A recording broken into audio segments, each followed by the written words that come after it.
Welcome to the deep dive. Today we're tackling something pretty huge. Huge is right. It's your life.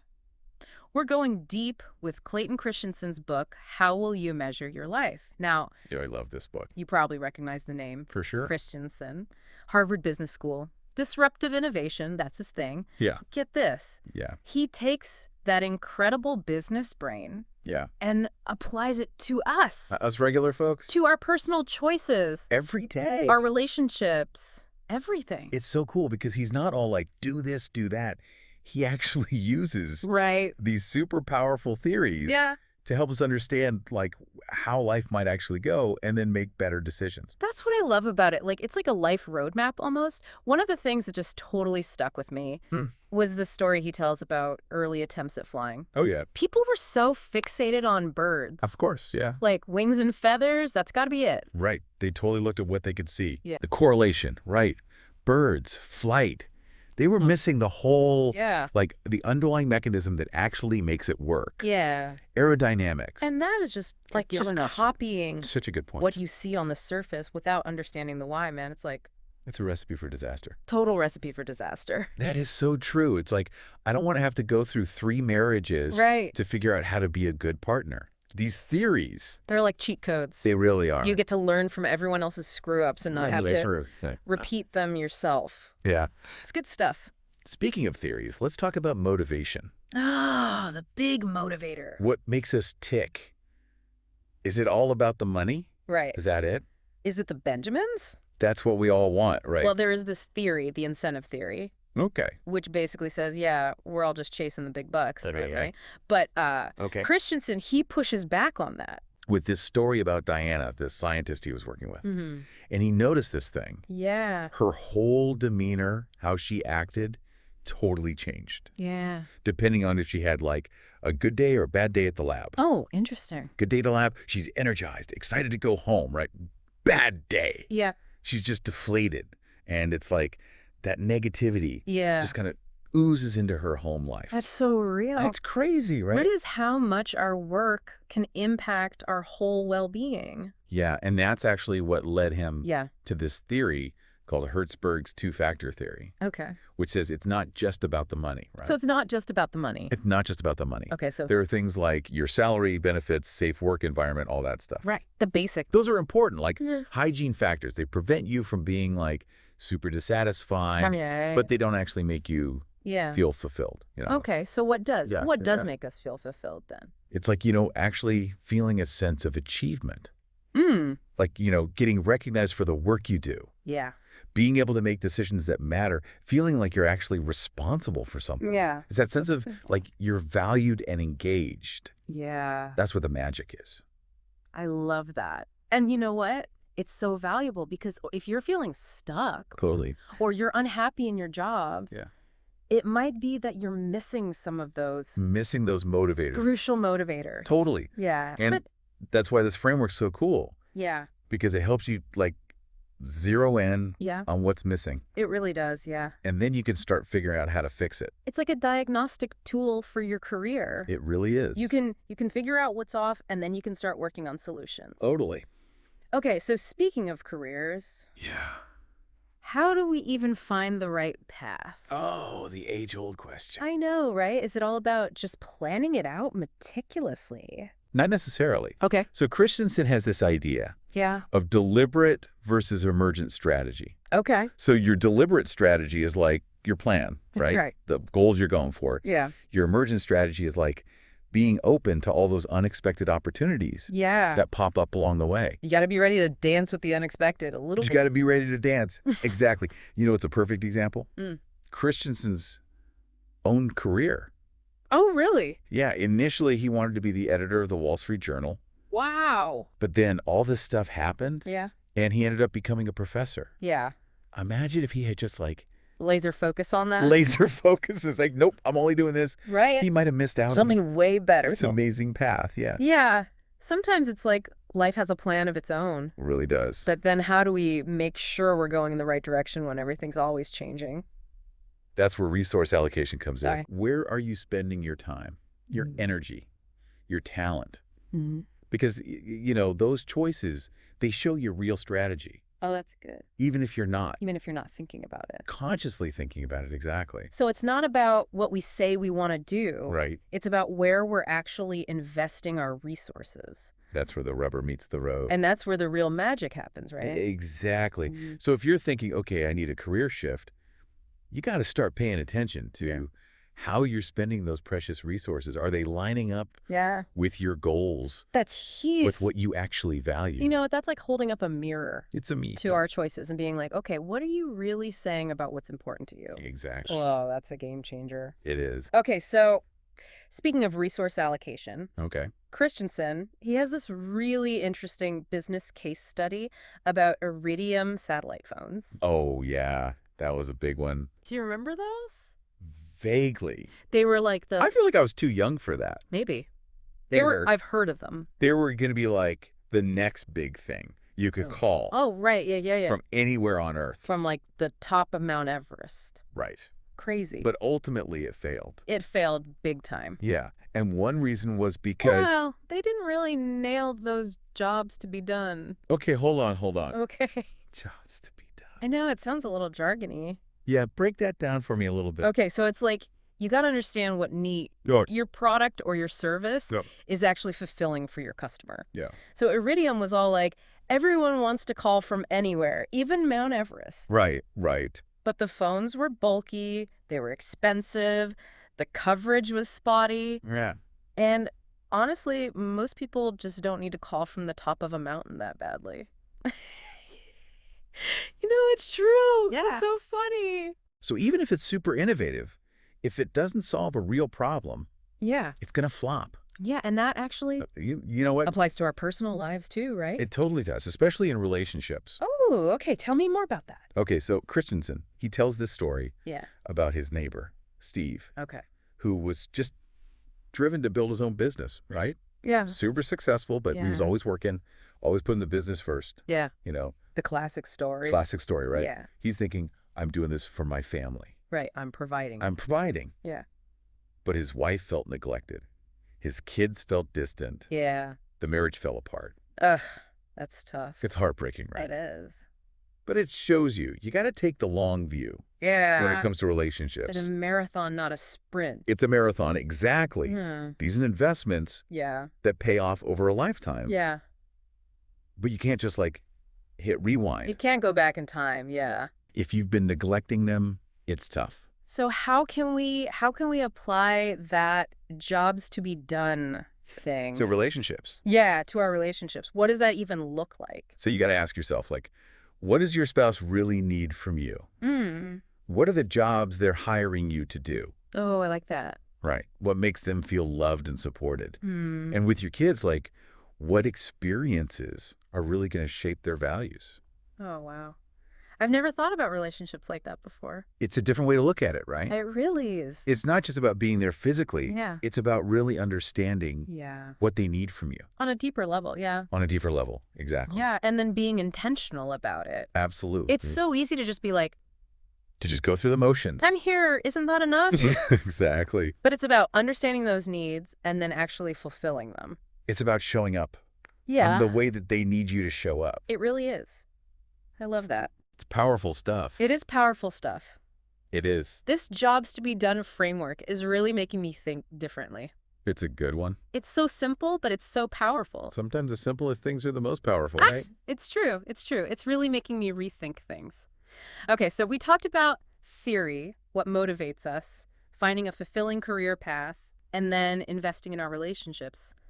What's next on the list? So let's dive into developing the right capabilities. Not just for us, but, thinking about our kids too. Oh, that's a good one. Yeah. And to get this point across, Christensen, he uses this analogy, the ship of Theseus. Ooh, I love a good analogy. You know this one. I think I've heard it before. So it's this thought experiment, right? Yeah. About this ship belonging to Theseus, this Greek hero. Okay. And over time, as parts of the ship wear out, the Athenians would replace them. Makes sense. Yeah. And eventually they replace every single piece. Okay. So the question becomes, Sure. is it still the same ship? Oh, that's tricky. Right. Like it looks the same. Yeah. But is it fundamentally different? I don't know if I have a good answer for that one. It's a brain twister for sure. It is. But how this ties into parenting. Okay. Yeah. is Christensen. He flips the script Okay. and asks, if your kids learn their values from others, whose children are they? Ooh, that's good. It makes you think, right? Yeah. About the risk of outsourcing too much of, like, Yeah. our role as parents and mentors, you know? It's true. And I think, we all kind of struggle with that a little bit just because life is so busy. Oh, for sure. And it's easy to rely on, other people, other programs to give our kids those experiences, whether it's sports or music lessons or whatever it is. Right. And, providing those resources, it's important. Yeah. But it's not the whole picture. So it's not enough. It's not enough. Okay. What else is there? You have to make sure they're developing those internal processes, too.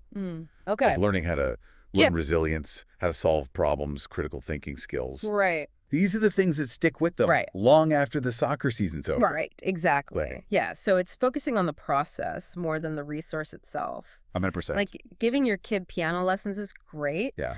But helping them learn how to practice the discipline and that mindset of, I'm going to embrace the challenge. Totally. Yeah. That's what's really going to help them in the long run. Exactly. And, Christensen tells this story about this basketball coach. Okay. It's kind of funny, actually. So this coach, Yeah. he only played his starting five Okay. the whole season, Okay. and they were winning. Right. But then they get to the championship. Oh, no. The pressure's on. Yeah. The starters are exhausted. Yeah. And he's got no one on the bench who can step up. Oh, that's bad coaching. Right. Yeah. He didn't give those other players the chance to develop their skills under pressure. Oh, yeah. He didn't give them the right school of experience. That's a hard lesson for that coach. Yeah. Big lesson learned there. Yeah. So what can we as parents, how can we make sure our kids are getting that right kind of experience? It's all about giving them those opportunities that challenge them, help them build those processes. Yeah, like what kind of things? Like, let them make mistakes. Let them struggle a little bit. Yeah. Help them learn how to bounce back. Right. That resilience. That resilience, exactly. Yeah. Those are the experiences that you can't put a price tag on. They're so valuable. So valuable. Okay. So I can see how that applies to parenting. Yeah. But how does that translate to our own careers? Well, it's the same idea, right? Okay. It's not just about, like, Checking boxes. checking boxes on your resume. Yeah. It's about making sure you're pushing yourself to learn new things. Yeah. Building that resilience. Yeah. Learning how to handle pressure. So important. Because those are the things that prepare you Yeah. to take on those leadership roles. Right. And succeed in the long run. Exactly. So it's not just about going after the easy wins. Right. It's about challenging yourself to grow and learn. Perfectly said. And this ties into another really important idea that Christensen talks about, the danger of marginal thinking. Okay, I'm curious. What is marginal thinking and why is it so dangerous? So marginal thinking is like when you get so caught up in the immediate costs and benefits of a decision that you totally ignore the long-term consequences. Okay. And this can lead to some really bad choices, Okay. both in life and in business. Can you give me an example? I'm trying to wrap my head around. Oh, yeah, for sure. So think about Blockbuster Video. Yeah, oh, yeah. Remember those guys? I do. They were the kings Of movie rental? of movie rentals. Yeah. And then along comes Netflix Uh-oh. offering DVD rentals by mail. Right. And at first, Blockbuster was just like, whatever. Yeah, it's no big deal. Why change? It's just this tiny little market. Right. But, We all know how that story ended. we all know how that story ended. Yeah. Blockbuster's gone, bankrupt. Yeah. And Netflix is this massive, global company. Yeah.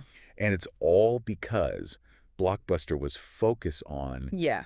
that small, immediate cost of adapting. Yeah. Instead of seeing that bigger long-term threat. Oh, that's so interesting. That's marginal thinking Yeah. in action. Oh, wow. I see how easy it is to fall into that trap. Oh, yeah, it's so easy. You think you're making a small decision, Yeah. and then suddenly you're in big trouble. You're like, how did I get here? Exactly. And Christensen, he's got another example Okay. from the steel industry. Okay. So U.S. Steel, they were like the top dog, right? Okay. But they had these smaller competitors, Okay. these mini mills, Okay. who were making cheaper steel. Okay. But U.S. Steel figured, hey, we're good.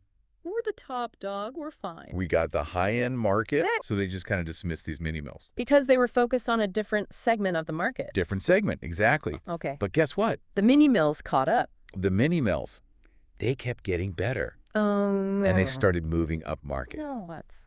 eating away at U.S. Steel's profits. Yeah. And U.S. Steel, they kept making decisions. Based on that marginal thinking. Based on marginal thinking. Yeah. Like, it's not worth investing in that new technology now. Yeah. It's just a small threat. Right. And in the end, it cost them. It cost them big time. That's giving me so much to think about. It's a powerful lesson. It really is. And the crazy thing is, yeah, this marginal thinking doesn't just apply to business. It bleeds into our personal lives. It totally bleeds into our personal lives. I bet, yeah. Especially our ethics. Oh, interesting. You know, we tell ourselves, it's okay to do this wrong thing just once. Right. The cost seems so small. Right, like what's the harm? What's the harm? In fudging this number on my expense report. Yeah. Or what's the harm in telling this little white lie? Just this once. Right, to keep the peace. Exactly. Yeah. But you know, all those seemingly small choices, yeah, they can add up. Yeah, they can snowball. They totally snowball. And then before you know it, you're on that slippery slope. You're not who you thought you were. You're miles away from where you wanted to be. Yeah, you're living a life that's not in alignment. Exactly. And Christensen is really clear on this point. He says, decide what you stand for, and then stand for it all the time. Wow. That's good. It's powerful, right? It is powerful. Is it a little unrealistic, though? Well, I mean, look. I mean, we all make compromises sometimes, right? Sure. Life is messy. It's not always black and white. Yeah. I mean, it's not about being perfect. Right. Okay? It's about being intentional. Okay. Knowing those core values. Yeah. And doing your best to live by them, even when it's tough. Yeah, that's the key. Because even those tiny little compromises. Yeah. They can chip away. Yeah. At your sense of self. That's true. You start feeling out of alignment. Yeah, you do. With who you really are. It's a snowball effect, right? It's a snowball effect. You got to be careful. You got to nip it in the bud. Yeah. Early on. I'm seeing how this all connects. You have to be so mindful of those seemingly small choices. Oh, yeah. Because they can lead you down a path you don't want to be on. They can totally change your trajectory. Okay, so where does that lead us? Where do we go from here? Well, this brings us to, like, the final chapter. Oh, okay. Of the book. Yeah. Which is all about discovering your purpose. Ooh, yes, purpose. The big P. I think that's something we all crave, right? We all want it. That feeling of meaning, that feeling of like, I'm making a difference. Yeah, that sense of, why am I here? Right. But how do you find it? A big question. It feels so elusive sometimes. Yeah, it does, right? Like this big, mysterious thing. You're supposed to be on this grand quest for it. Yeah. It does feel like that, doesn't it? Like we're all on this big search. Yeah. But Christensen, he actually gives you a really practical way to break down purpose. I like practical. Let's hear it. So he says there's 3 parts to it, right? Okay. The first one is likeness. Likeness. Okay. And that's basically your vision for your life. Yeah. It's like, what do you want to become?